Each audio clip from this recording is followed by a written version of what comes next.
milungay dangu rombong do jangan terdengar tasuk pakai tadi senang istanut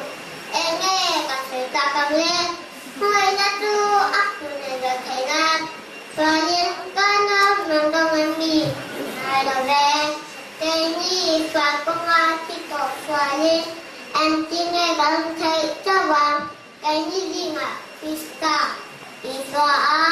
bakti macam apia itu akhirnya bakti si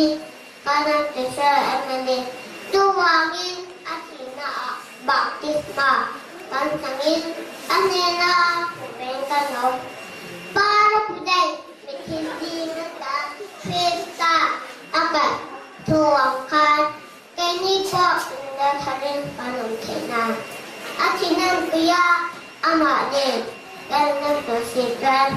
ada beberapa kata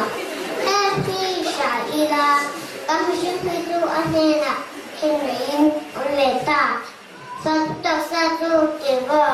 tebal lam kena tunatina swaboya panamnya tulen tuba kita tu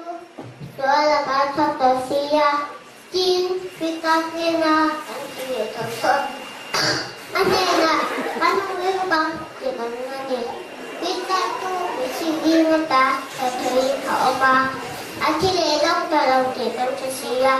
kita maju maju ni tolong akhirnya tu sempurna setua nata